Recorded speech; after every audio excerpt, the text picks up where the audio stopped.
섬길 우상을 만들지 못한다라는 제목을 가지고 함께 좀 말씀을 나누고자 합니다. 데칼로그라는 단어를 통하여서 십계명이라는 뜻인데요. 두 번째 계명 오늘 함께 나오고 있습니다.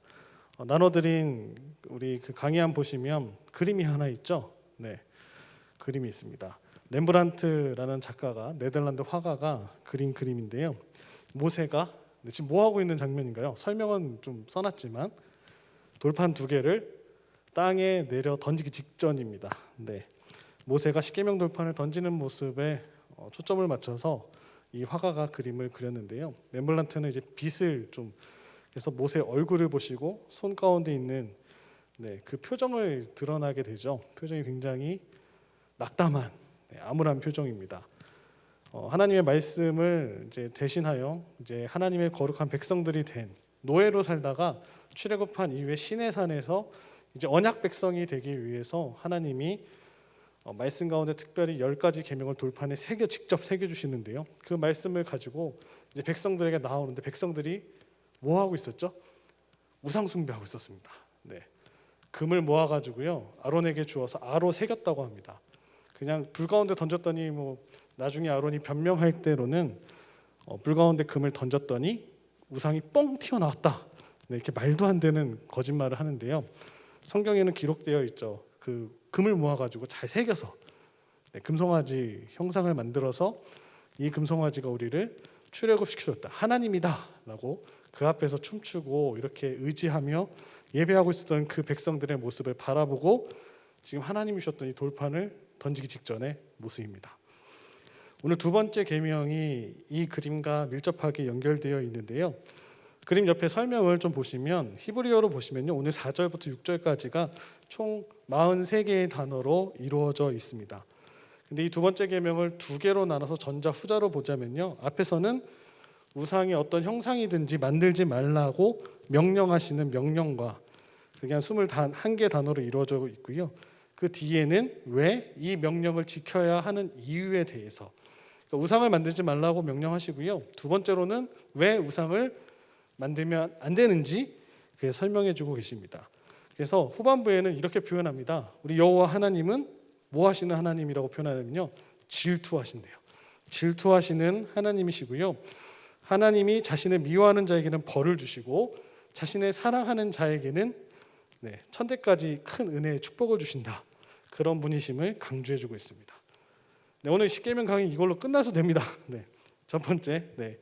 좀 자세히 들어가 보면 앞선 4절의 상반절에 이런 말씀이 있습니다. 너를 위하여 새긴 우상을 만들지 말라라는 명령을 하십니다.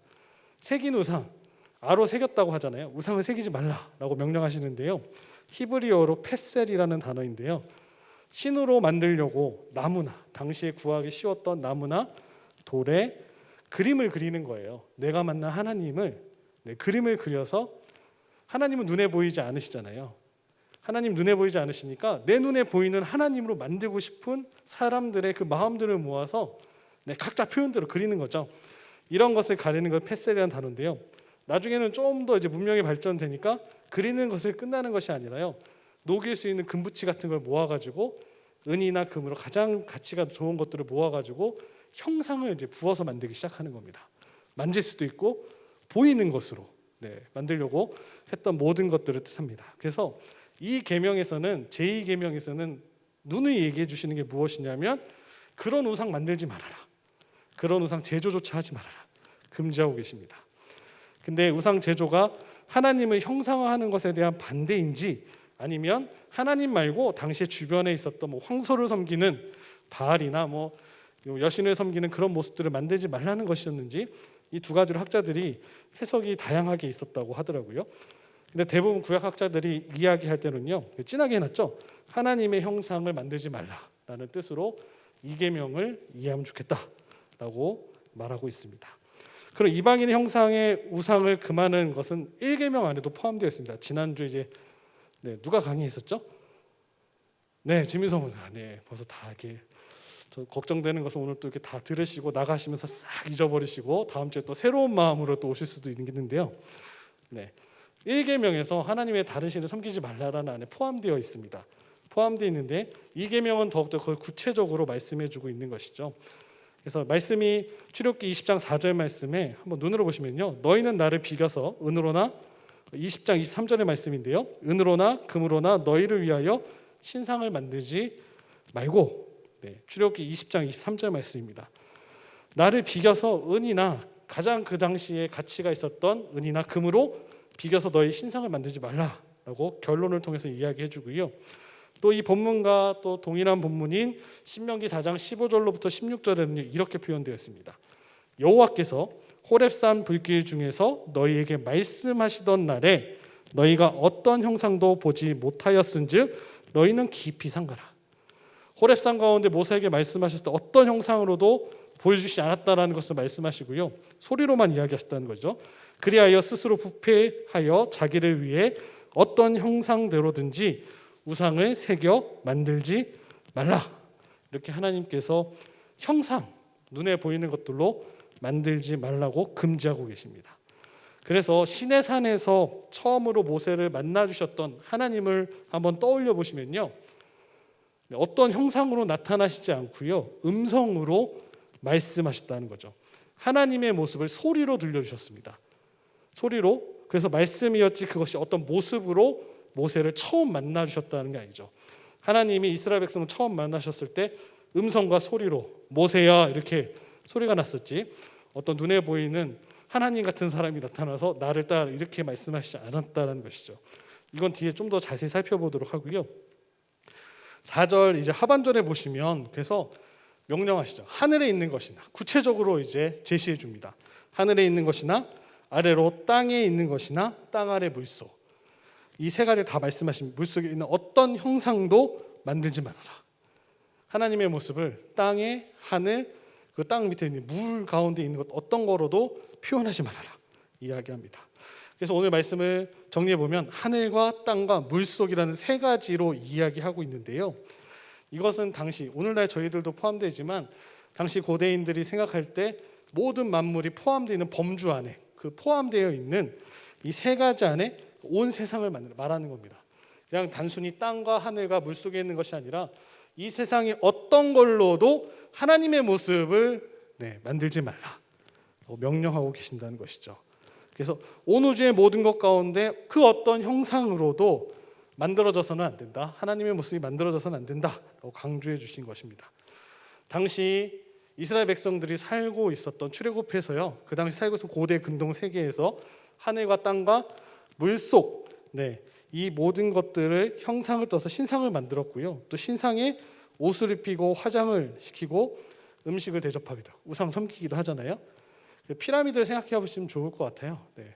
또 고대 근동 지방의 유물들을 보시면 각가지 다양한 모습대로 자신들이 섬기고자 하는 것들을 표현해서 섬겼던 것들에 대해서 비교하시면서요, 또 그들이 그 앞에서 점을 보고 신의 뜻이 무엇인지, 우리가 어디로 가야 되는지 늘 물으며 나갔던 그 모든 것까지도 실행했기 때문에 하나님은 백성들에게 분명히 얘기하시죠. 온 우주 어떤 걸로도 나의 모습을 만들지 말아라.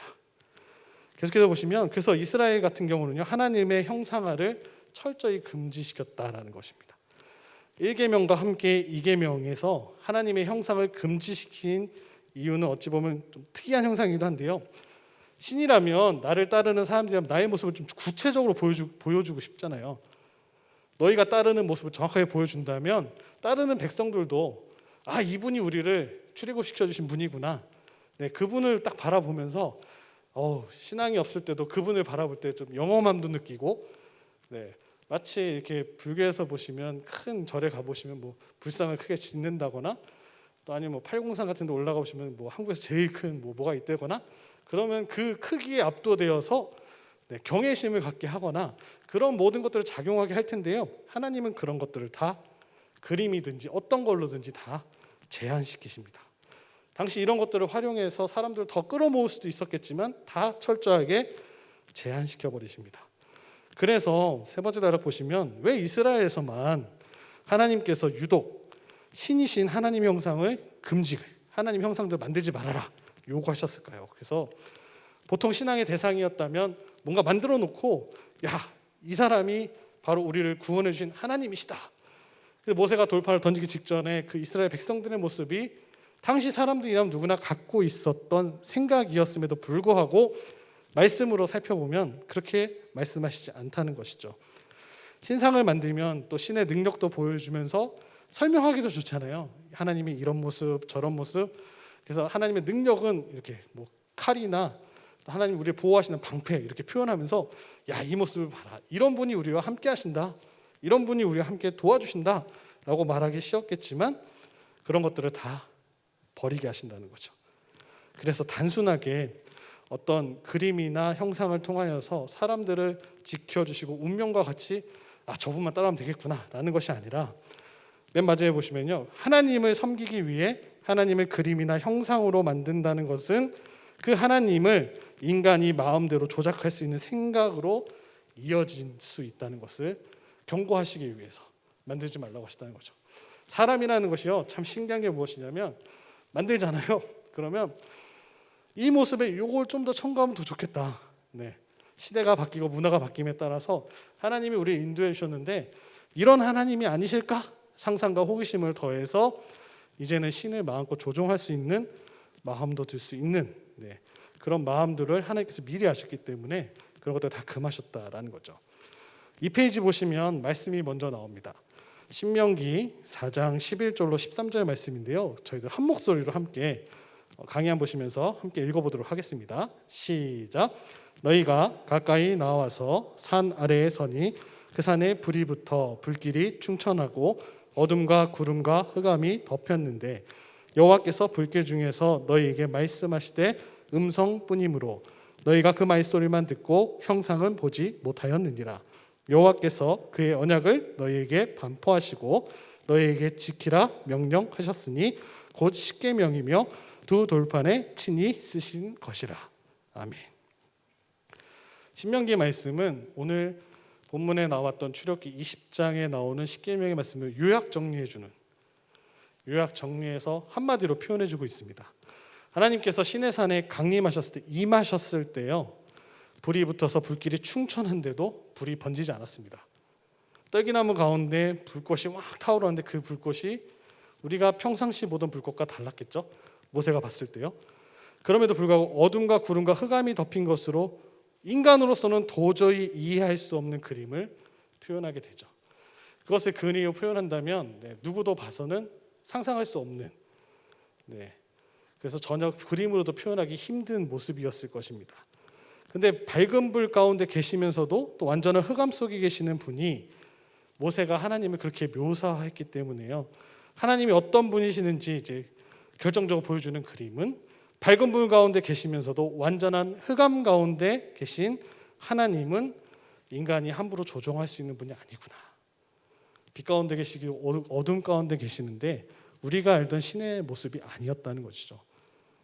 하나님을 우리가 이렇게 조종하고 저렇게 조종할 수 있는 분이 아니라 빛 가운데 어둠 가운데 계시는 말로 표현할 수 없는, 본 사람만 알 수 있는 그런 모습으로 임재하셨다는 것이죠.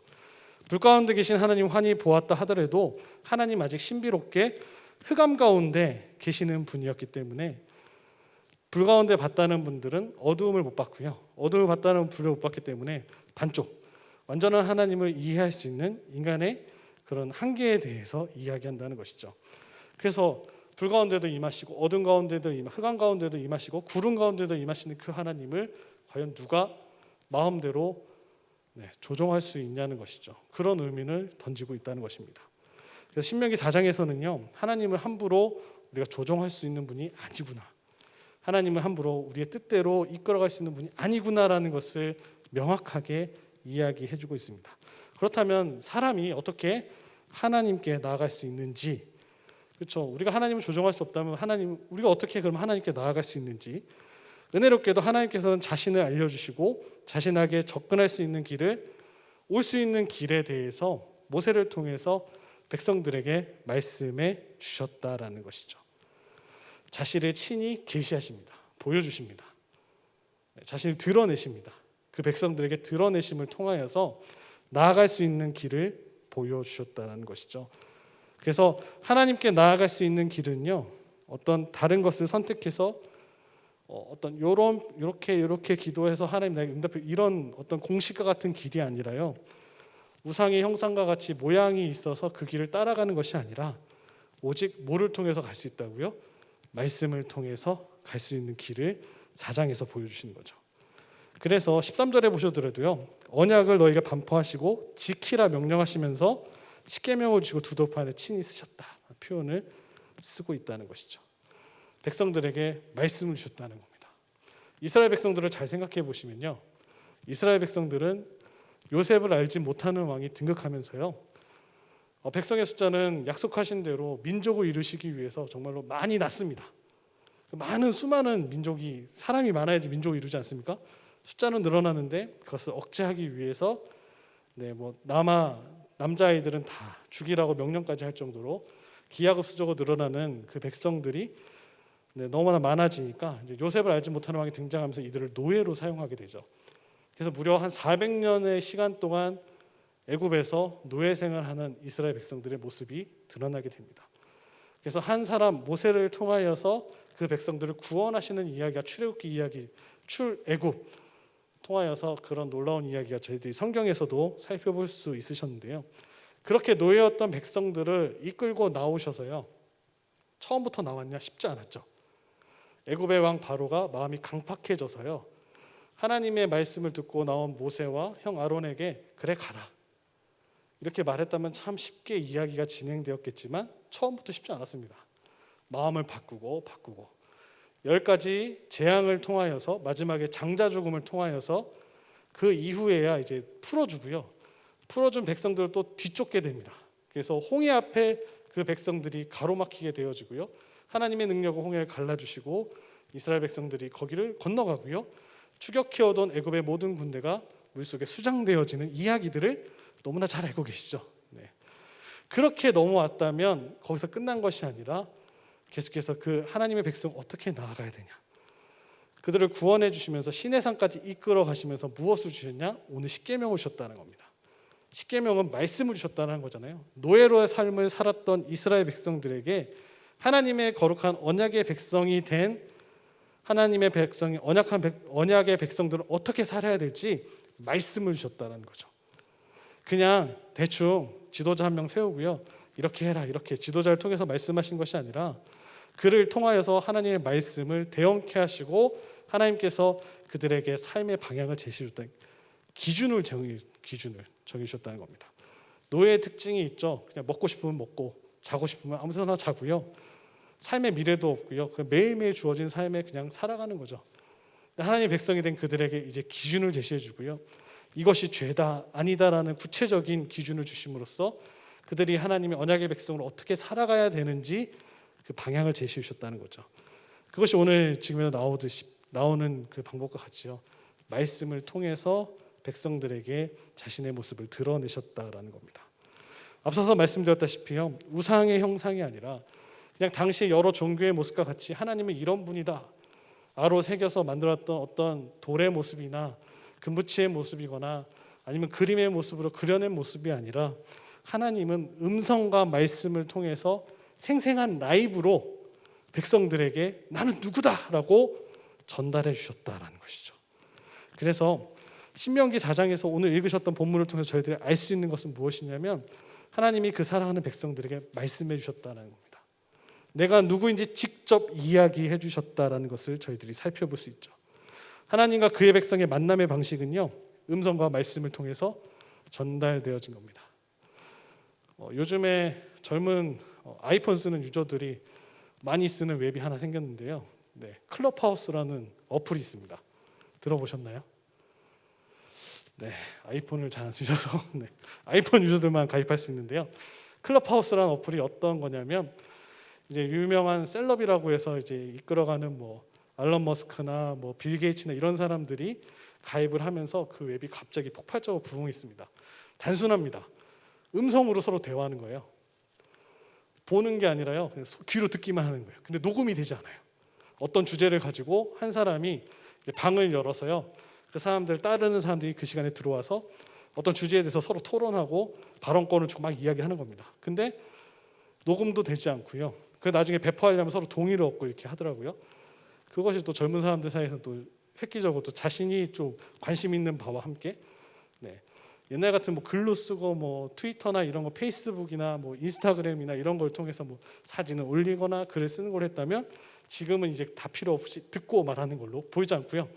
네, 그렇게 하고 있더라고요. 오늘 말씀드리고자 하는 건 무엇이냐면 그렇게 하나님이 생생한 라이브로 어떤 주제로요? 이스라엘이란 노예들에게 이제는 하나님의 거룩한 백성이 되었다고 생생한 라이브로 한마디 한마디 던져주시는 겁니다.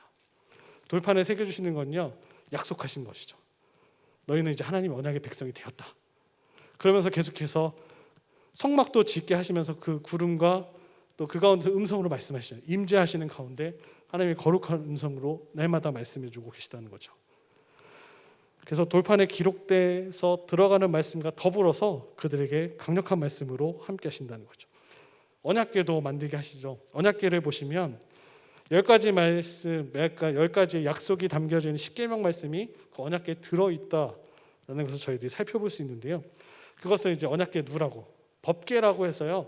그 법궤는 하나님이 임재, 하나님의 거하심을 표현하는, 전쟁 나갈 때도 언약궤가 있으면 우리가 하나님이 함께 하신다, 그래서 승리할 수 있다라는 보증수표와 같이 그렇게 사용했던 그 이동용 보좌와 같이 하나님이 함께 계신다는 그 안에도요 말씀이 담아져 있었다는 것이죠. 십계명의 10가지 말씀을 통해서 그의 백성들을 통치하시고 그의 백성들 가운데 임재하신다는 사실을 가르쳐 주시기 위해서 두 번째 계명을 주셨다는 겁니다. 네 번째로 보시면요, 형상화는 창조주를 피조물로 전락시키는 것이라는 것을 말씀해 주고 계세요. 어떤 모양을 만들어 놓는다는 것은 이제 사람에 의해서 누군가 만들 거 아니에요. 이 성경책도요, 누군가에 의해서 프린터 되어지고 재본되어지고 이렇게 판매가 되어지는 것처럼요, 눈에 보이지 않는 것을 하나의 형상과 모양으로 만든다는 것은 그것을 누군가 만들었다는 건데요. 하나님을 어떤 형상과 어떤 이게 책이 하나님이다라고 하면 이 하나님을 가둬버린다는 것이죠. 하나님이 형상화되는 순간부터요 그 안에 갇히게 되신다는 거죠. 인간의 경험으로 내가 경험한 것까지만 볼 수 있잖아요. 빛 가운데 계신 주님을 본 사람은 우리 하나님 빛이다. 어둠 가운데 있는 하나님을 본 사람은 우리 하나님 어둠이다. 소리로 들은 사람은 소리다. 각가지 하나님이 등장하겠죠. 춘추 전국시대 다양한 하나님의 모습이 나올 것입니다. 그것을 막기 위해 인간의 경험 안에 갇혀 계시지 않기 때문에 하나님의 형상을 만들지 말라고 명령하고 계신 겁니다. 왜냐하면 하나님은 우리가 만든 피조물 안에 갇혀 계신 분이 아니기 때문이죠. 형상화를 금지하는 계명의 핵심은요, 하나님과 세계를 근본적으로 이제 구별하게 하는, 딱 나눠서요 하나님과 하나님 만드신 것들을 구별하게 하는데 목적이 있다는 것이죠. 하나님 이 세계 어떤 걸로도요 동일시할 수 없습니다. 하나님 이 모든 것 위에 계시는 분이지 이 안에 갇혀 계시는 분이 아니라는 것을 말씀해 주시는 거죠. 어떤 형상으로도 표현할 수 없는 창조주이시고요, 또 어떤 형상에도 얽매이지 않으시는 역사를 초월하시는 역사주시고 주관자 되시는 하나님이시기 때문에, 역사의 주인이시기 때문에 저희들이 그렇게 할 수 있죠. 근데 신기하게도요, 사사기 17장과 18장에 보시면요, 그 하나님을 담아내는 사람들이 있었습니다. 미가라는 집안이 이야기가 나오면서요, 사사기는 사사들의 이야기가 이제 삼성까지 지나서요, 사사기의 구조는 쉽게 생각하시면요, 타원형 구조로 계속 하락하는 구조입니다. 뱅뱅뱅 돌면서요, 나중에는 삼손이라는 사사도 타락할 수 있다 라는 구조의 이야기를 보여주는데요, 한 미가라는 집안의 이야기를 통해서 정말로 한번 집에 가셔서 사사기 17장, 18장 두 장을 읽어보시면요, 세상에 이런 콩가루 집안이 없습니다. 엄마의 돈을, 엄마의 재산을 훔치는 아들, 또 그 아들이 또 회개하며 돌아와서 또 자신의 아들을 또 제사장으로 세우는, 뒤죽박죽 이런 난장판이 없습니다. 근데 거기서 보시면 가장 중요한 것이 하나님을 어떻게 표현하면요, 우리 가정 가운데, 우리 집안 가운데 내게 복을 주신 하나님이라고 표현합니다. 그러니까 하나님은 모두의 하나님, 내 하나님인 거예요. 내 하나님. 하나님은 나에게만 복 주시는 하나님. 가나안적 삶의 방식이라고 표현되어지는데요, 인간의 중심을 둔 삶의 방식을 명확하게 보여주는 것이 미가 집안의 이야기입니다. 근데 하나님은 하나님께 순종적인 삶의 방식으로 나아가게 하시죠. 이타적인 삶을 살게 하시죠. 하나님 백성으로 거룩하게 하시고 하나님을 사랑하고 이웃을 사랑하는 것이 가장 큰 계명이라고 말씀하셨던 그 삶의 방식을 이야기하는데요, 형상화가 무서운 것은 무엇이냐면 미가의 집안 이야기와 같이요, 하나님을 은으로 새긴 그 형상 안에 가둬놓고요, 이 하나님은 우리 집안을 축복해 주시기 위해 계신 하나님이시다, 단순하게 그렇게 생각한다는 것이죠. 그래서 하나님은 있는 그대로 섬겨야 될 분이시고요. 이 페이지 이제 4번 두 번째 단락 보시면요, 우리가 상상하는 모양이나 내가 좋아하는 모양이나 그런 모습으로 섬길 대상이 아니라는 것을 말씀해 주고 계십니다. 그래서 너를 위하여 새긴 우상을 만들지 말라라고 말씀해 주신 것이죠. 너를 위하여, 인간 중심, 내 중심대로, 내 취향대로, 내가 믿고 싶은 대로 믿는 하나님이 아니다라는 것을 강조해 주고 계십니다. 하나님은 이 모든 만물을 창조해 주신 창조주이시고, 우리는 하나님은 인간의 피조물이 아니시기 때문에 오늘 이 계명을 통하여서 너를 위하여 새긴 우상을 만들지 말라, 강력히 한마디로 말씀하시는 것입니다. 그래서 인간은 하나님을 하나님의 방식대로 믿고 따라야지 자기가 원하는 방식대로 섬기면 안 된다라는 교훈을 주고 계십니다. 출애굽기 20장 5절 상반절에 보시면요, 그것들에게 절하지 말며 그것들을 섬기지 말라, 나 내 하나님 여호와는 질투하는 하나님인즉이라는 말씀이 나옵니다. 엘카나라는 단어를, 히브리어 단어를 통해서요, 질투하시는 하나님, 질투로 번역된 그 히브리어는요, 이 교환해 보시면 카나라는 단어로 쓰여지게 됩니다. 근데 이 카나가 키나라는 명사형의 복수형인데요, 얼핏 보면 질투라는 뜻을 생각해 보면 좀 안 좋은 부정적인 이미지잖아요. 누군가를 질투한다, 좋은 뜻은 아니잖아요. 근데 부정적인 의미가 아니라는 거죠. 원래의 뜻은 열정, 정열. 열정이 있는 사람 어떠세요? 옆에만 가도 같이 힘이 나고요, 정열이 있는 사람 보면 나도 힘이 좀 없을 때 같이 힘을 내서 하는 그런 마음이 들죠. 하나님이 그런 하나님이시라는 거죠. 하나님은 당신의 백성, 3페이지 보시면요, 이스라엘에 대한 열정을 갖고 계시다라는 표현입니다. 이스라엘도 자신에 대한, 하나님에 대한 열정을 합당한 열정으로 보여드려야 된다는 것이죠. 그러니까 하나님의 질투는요, 오직 하나님만을 섬기겠다고 약속한 사람이 그 약속을 어겼을 때 모두에게 임하는 것이 아니라요, 하나님의 거룩한 백성들이 나는 하나님의 백성으로 살겠습니다 약속한 그들이 하나님을 떠났을 때, 믿는 자들 가운데 배교한 자들, 믿는 자들 가운데 하나님의 말씀을 떠난 자들에게 임하는 것이라는 거죠. 질투하시는 하나님, 하나님 언제나 그 백성들을 그 열정을 갖고 계시기 때문에, 그래서 인격적으로 표현하고 있는 질투하신다, 질투하시는 하나님, 이 표현은 한편으로는요, 이스라엘 뜨겁게 사랑하시는 하나님이라는 표현이죠. 우리를 뜨겁게 사랑하시는 하나님이라는 표현입니다. 사랑이 없으면 질투도 생기지 않죠. 좋아하는 마음이 없으면요, 누구를 좋아하든지 말든지 관심도 없어요. 잘 되든지 말든지. 왜 우리 자녀들이 잘 되기 원하십니까? 배 아파서 난 내 아들이기 때문에, 내 딸이기 때문에. 네. 기도해 주셔서 저희 아들도 이제 200일을 넘었었습니다. 내가 지금 목을 못 가누어서 막 까딱까딱 하는데요, 그 모습도 너무 제 눈에는 이쁜 거예요. 네. 왜냐하면 제 자식이기 때문에. 근데 하나님이 우리를 바라보실 때 어떨까요? 있는 모습 그대로 너무나 이쁜 겁니다. 내 자녀이기 때문에. 네. 뭘 해서가 아니라, 우리 자녀들이 막 돈 벌어 와서 엄마 돈 벌어 왔어요, 기쁘십니까? 아니죠. 기쁘실 수도 있겠지만, 네. 돈이 전부가 아니죠. 그냥 내 자식이 건강하고 내 자식이 내 자녀이기 때문에 이쁜 거죠. 하나님이 그렇게 표현하신다는 거죠. 당신의 피조물에게 무관심하시지 않습니다. 하나님, 우리에게 늘 관심을 갖고 계세요. 우리가 모를 뿐이죠. 그래서 질투의 하나님이시라는 거는요, 이스라엘부터 사랑받기를 원하시는 하나님이라는 표현입니다. 하나님은 그의 백성들에게 나눔이 없는 온전한 충성과 헌신을 요구하시죠. 누구와도 나누고 싶지 않아요, 그 사랑을.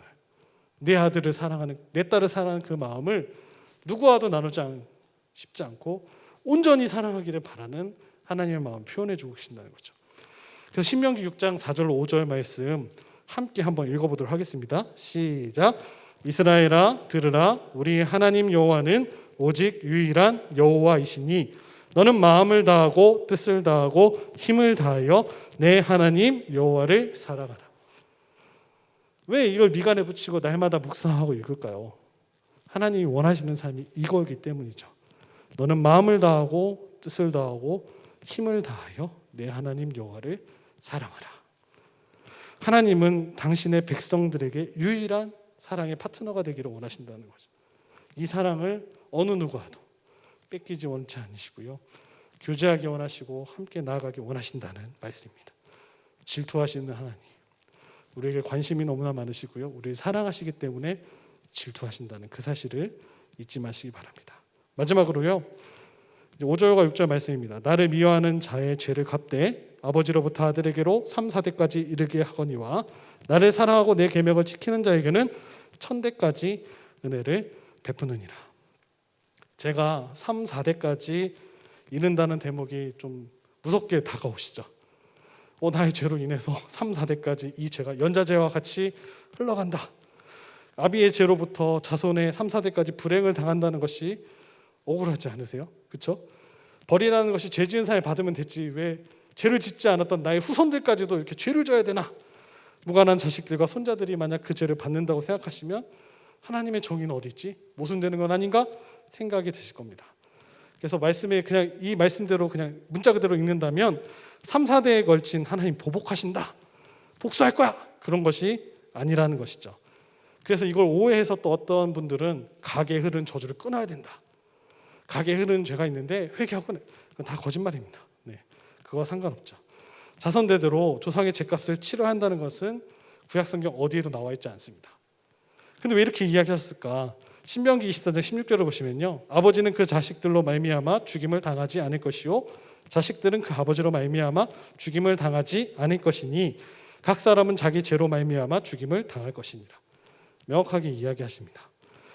그러니까 여기서 말하는 3, 4대라는 것은요, 자손 대대로 흘러가는 것이 아니라요, 당시 가족제도, 대가족제도라는 것이죠. 죄가 유전되는 것이 아니라요, 제가 이렇게 퍼져가는 것이 아니라요, 당시 3, 4대가 함께 사는 대가족, 모든 가족을 일컫는 말입니다. 그래서 한 사람의 행동이 그가 속한 집단에 운명을 준다라고 이해하시면 아간을 생각하시면 됩니다. 여호수아에 나오는 아간의 잘못으로 인하여 그 가족, 그 족속들이 멸절당했던 것처럼요, 3, 4대가 흘러가는 것이 아니라 당시 살고 있었던 가족들, 오늘날에는 핵가족 제도이기 때문에 이것이 좀 이해가 안 될 수도 있지만 예전에 어른들 생각해 보시면 한 가정에 최소 자녀 5명 낳으시고 이렇게 다 살고 있는 그것을 이해하시면 좋을 것 같습니다. 그래서 근데요, 이것이 앞에 있잖아요. 죄는 3, 4대 것이지만요, 은혜는 어디까지 간다고요? 1000대요. 1000대라는 뜻이 어떤 뜻일까요? 1000. 구약에서는 숫자를 쓰다가요, 1000이 되면요, 무한대예요, 무한대. 하나님의 사랑이 어떻게 된다고요? 무한대라는 거죠. 우리가 숫자로 세는 1000이 아니라요, 무한대입니다. 많다라는 겁니다. 하나님의 사랑이 무한하다라는 것을 오늘 말씀에 설명해 주신다는 거죠.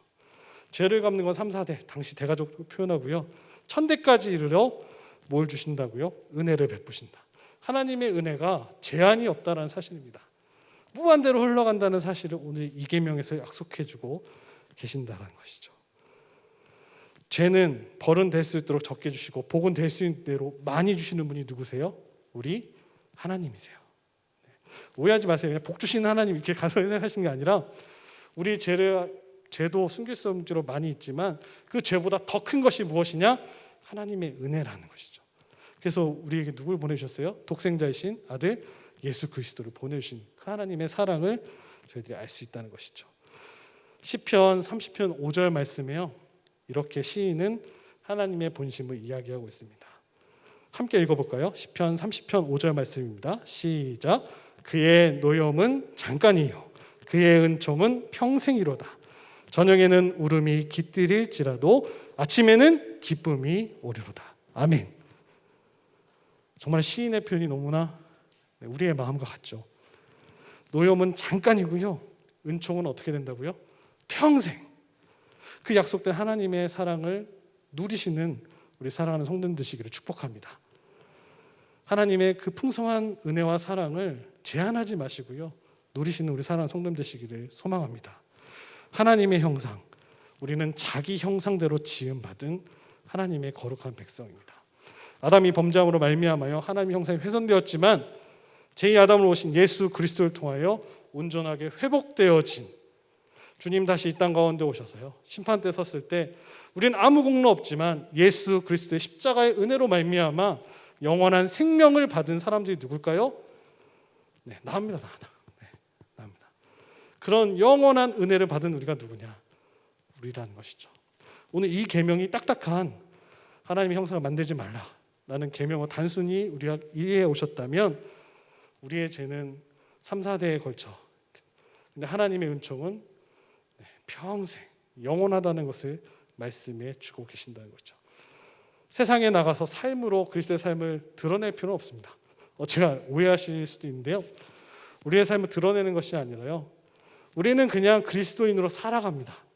믿지 않는 사람들이요, 관심을 갖고 와서, 호기심을 갖고 와서 물어봅니다. 당신 도대체 누구냐고.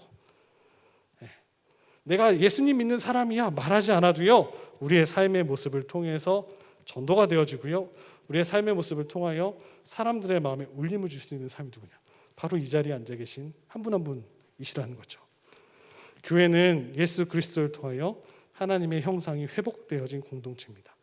그래서 우상 숭배의 길을 피하고요, 우리는 실패했지만 오직 예수 그리스도로 말미암아 예수님이 십자가에 죽기까지 충성하셨던 이번 주간 고난 주간을 통하여서 주님이 걸어가신 길이 무엇인지 묵상하시면서 그 길을 깊이 생각하시면서 하나님의 은혜가 무엇인지, 하나님께서 우리에게 얼마나 큰 사랑을 예수님을 통해 주셨는지 깨달아 은혜를 누리시는 모두가 되시기를 소망합니다. 칼빈은 이렇게 이야기합니다. 하나님과 이웃에 대한 믿음과 사랑, 그리고 의롭고 거룩하게 살고 싶은 욕망과 소원, 더 잘 먹고 잘 사는 욕망과 소원을 갖는 것이 아니라요, 의롭고 거룩하게 살고 싶은 욕망과 소원을 우리에게 주셔서 세상 사람들과 똑같이 투기하고요, 똑같이 건물을 갖고 있는데 똑같이 돈을 올리고 그런 것이 아니라 세상과 반대됨으로 말미암아 내가 좀 손해를 볼지라도 하나님을 믿는 그리스도인으로의 삶을 보여줄 때, 그런 마음을 가지며 나아갈 때 우리를 통하여서 믿지 않는 자들이 돌아오게 될 줄로 믿고요, 주님이 우리에게 보신 그 사랑, 제한된 사랑이 아니라 영원한 사랑을 우리에게 주셨다는 그 사실을 깨달아 알므로 매일매일 승리하시는 우리 사랑하는 성도님들의 삶이 되시기를 축복합니다. 그래서 오늘 시편 30편 5절의 고백과 같이 노염은 잠깐이고요, 은총은 평생, 저녁에 울을지라도 아침에는 기쁨을 주시는 그 하나님의 은혜를 누리시며 오늘을 살아가시는 우리 사랑하는 성도님들 되시기를 축복합니다.